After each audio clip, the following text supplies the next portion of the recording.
Hi friends, welcome to our channel. అయితే Marvel studios phase 3ని complete చేసుకుంది. End game తోటి Marvel యొక్క phase 3 complete అయిపోతుంది. మార్వెల్ ఈ ఫేజ్ 3 మొత్తాన్ని ఇన్ఫినిటీ స్టోన్స్ని ప్రజెంట్ చేసింది. అయితే ఇప్పుడు ఫేజ్ 4లోని ఒక కొత్త వరల్డ్ని మనకు చూపించబోతుంది మార్వెల్ స్టూడియోస్.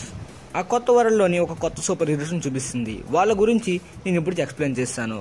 వీడియోలోకి వెళ్లే ముందు మీరు నా ఛానల్ ఇంకా సబ్స్క్రైబ్ చేసుకున్నట్లయితే ప్లీజ్ సబ్స్క్రైబ్ చేసుకోండి. అలాగే ఇక్కడ ఉన్న బెల్ ఐకాన్ క్లిక్ చేసి నా నోటిఫికేషన్ని వెంటనే పొందగలరు.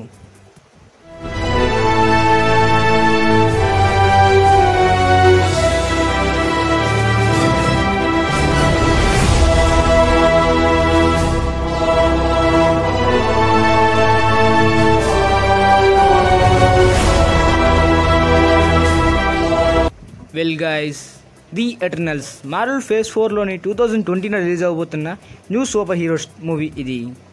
అందరికీ వచ్చే డౌట్, ఎటర్నల్స్ న్యూ సూపర్ హీరోసా లేక న్యూ అవెంజర్సా అని. వీళ్ళు కొత్త సూపర్ హీరోస్ మాత్రం కాదు. 30,000 సంవత్సరాల క్రితం వీళ్ళ కథ స్టార్ట్ అయింది.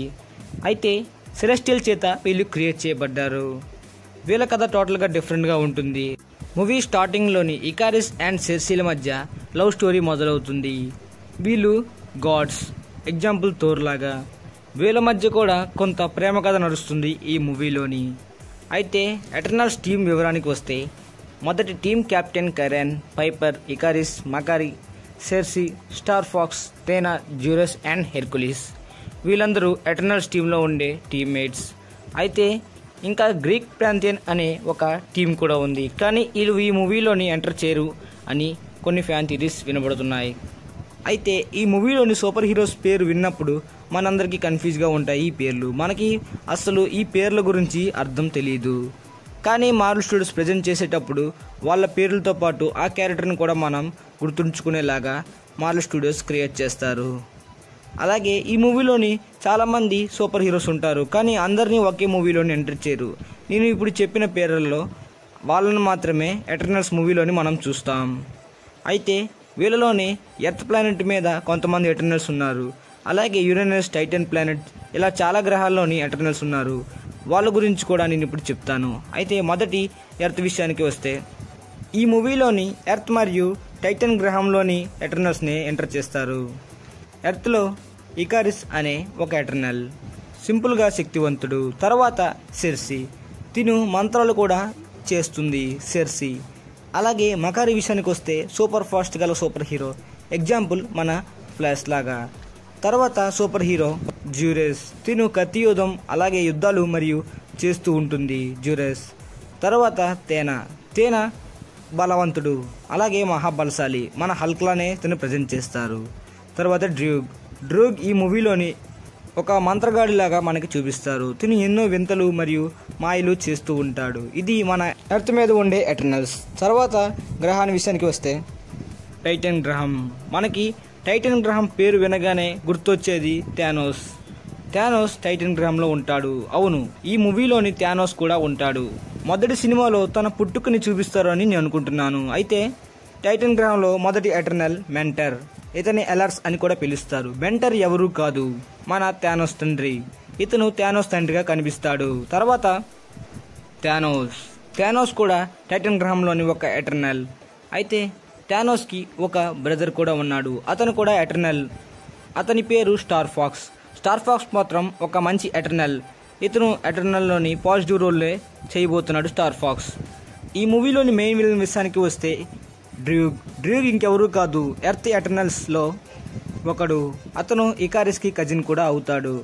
అలాగే సెకండ్ విలన్ థానోస్ అని అంటున్నారు. ఇతను కూడా టైటన్ గ్రహంలోని స్టార్ ఫాక్స్ యొక్క బ్రదర్. థానోస్ మాత్రం ఈ మూవీలోని మెయిన్ విలన్ కాదు. అతని జస్ట్ ఇంట్రడ్యూక్షన్ మాత్రం ఈ మూవీలో చూపిస్తారు అనుకుంటున్నాను.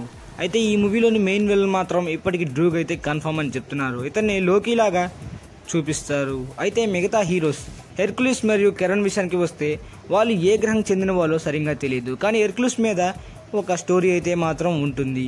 వీళ్ళందరూ ఎటర్నల్స్ టీమ్స్. అంతేకాకుండా ఈ ఎటర్నల్స్ టీమ్ విషయంలో ఇంట్రెస్టింగ్, ఓడిన్. మనం ఆస్గార్డియన్స్ని కూడా ఈ మూవీలో చూస్తాం. అలాగే యంగర్ ఓడిన్ని మనం ఈ మూవీలోని చూడబోతున్నాం. యంగర్ ఓడిన్గా తను చేసిన సాహసాలన్నీ మనం ఈ మూవీలో చూస్తాం. అలాగే మెజ్లరెన్ పవర్స్ కూడా మనం ఎలా వచ్చిందో మనం తెలుసుకుంటాం. అలాగే ఈ మూవీలోని మనం ఓడిన్ యొక్క సాహసాలని చూస్తాం. డాక్టర్ స్ట్రేంజ్ విలన్ డోర్మామును కూడా ఈ మూవీలోని ప్రజెంట్ చేస్తారంటున్నారు. అయితే హెర్క్యులీస్ ఈ ఎటర్నల్స్లోని పవర్ఫుల్ ఎటర్నల్ అని చెప్తున్నారు. అలాగే కెరన్ ఎటర్నల్స్ టీమ్కి ఒక మంచి కెప్టెన్గా ఉంటాడని చెప్తున్నారు. వేరే గ్రహాల డైమెన్షన్ విషయానికి వస్తే సైబీరియన్ కూడా ఎటర్నల్స్ టైంకి చెందినవాడే, కానీ సైబీరియన్ని ఎటర్నల్స్ మూవీలోని ఇంట్రడ్యూస్ చేయరు. ఇతను కార్టూన్ సిరీస్లో కూడా కనిపిస్తాడు అవెంజర్స్లో. అయితే స్క్రల్స్ గ్రహం ఎలా పుట్టిందో, స్క్రల్స్ ఎలా పుట్టారు అనేది కూడా మనకి ఎటర్నల్స్లో చూపిస్తారు. వీళ్ళు కూడా వేరే గ్రహానికి చెందిన వాళ్ళే. వీళ్ళందరినీ క్రియేట్ చేసింది సెలెస్టియల్ విషయానికి వస్తే మార్వెల్ కామిక్స్ పరంగా సెలెస్టియల్సే దేవుళ్ళు. వాళ్ళ గురించి నేను వీడియో కూడా త్వరలో చేస్తాను. అలాగైతే మనకు మార్వెల్ ఫస్ట్ టైం లైన్ నుంచి మనకి అర్థమవుతుంది ఎటర్నల్స్ తోటి మార్వెల్ ఎలా క్రియేట్ చేసిందో అని. మార్వెల్ కామిక్స్లో ఉండే మొదటి టైం లైన్ నుంచి ఎటర్నల్ స్టార్ట్ అవుతుందని నేను అనుకుంటున్నాను. అలాగే యంగర్ ఓడిన్ క్యారెక్టర్ని Chris Hemsworth old brother Luke చేస్తున్నాడని తెలిసింది.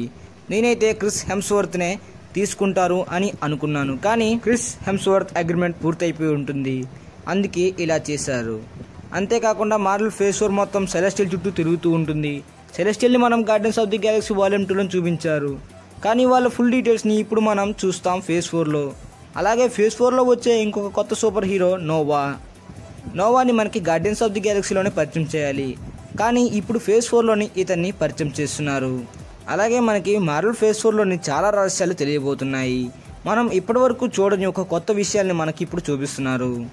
ఇంకొక డౌట్ విషయానికి వస్తే ఎటర్నల్స్ అందరూ ఇమ్మోర్టల్స్ మరియు గాడ్స్. వాళ్ళు ఎలా ఎండ్ అయ్యారు? అసలు ఇప్పటివరకు ఏ ఎంసీలోని ఎటర్నల్స్ ప్రస్తావన రాలేదు. సో ఎటర్నల్స్ ఎండ్ అయిపోయి ఉండాలి. అది ఎలా అయ్యిందనేది ఒక డౌట్. లేకపోతే వాళ్ళు వేరే డైమెన్షన్లో ఇంకా బతికి ఉన్నారనేది కూడా ఒక ఫ్యాన్ థియరీస్ చెప్తున్నారు. మొదట్లో మీకు ఎటర్నల్స్ పేర్లు వినగానే అంత ఇంట్రెస్ట్ వచ్చుండదు, కానీ ఇప్పుడు ఈ వీడియో చూసిన తర్వాత ఫేజ్ 4 మీద ఇంట్రెస్ట్ పెరిగి ఉంటుందని అనుకుంటున్నాను. అలాగే చాలా ఇంట్రెస్టింగ్ స్క్వాడ్రన్ సుప్రీం టీంని కూడా మనకి ఫేజ్ 4లోనే చూపిస్తారని నేను అనుకుంటున్నాను. అలాగే ఫేజ్ 4లోని సైబీరియన్ యొక్క స్క్వాడ్రన్ సుప్రీంని మనకి పరిచయం చేస్తారు. ఈ టీం అవెంజర్స్ అసెంబుల్స్ యానిమేటెడ్ సిరీస్ చూసిన వాళ్ళకి క్లారిటీగా తెలిసి ఉంటుంది. అలాగే నేను నా నెక్స్ట్ వీడియోలోని నోవా గురించి చెప్పబోతున్నాను. నోవా ది లాస్ట్ గార్డియన్స్, అతని మీద కూడా నేను ఒక వీడియోని త్వరలోనే చేస్తాను. ఇలాంటి అప్డేట్స్ ఇంకా త్వరగా తెలియడానికి మా ఇన్స్టాగ్రామ్ పేజ్ని ఫాలో అవ్వండి. నేను కింద డిస్క్రిప్షన్లో ఇన్స్టాగ్రామ్ లింక్ని ఇస్తాను, అందరూ తప్పకుండా ఫాలో అవ్వండి. ఇలాంటి అప్డేట్స్ మీకు ఇంకా త్వరగా తెలిసిపోతాయి. వెల్ గైస్, మీకు ఈ వీడియో నచ్చింది అనుకుంటాను. మళ్ళీ నెక్స్ట్ వీడియోలోని ఇంకొక ఇంట్రెస్టింగ్ అప్డేట్ తోటి మీ ముందుంటాను. అంతవరకు bye friends, and keep watching my channel.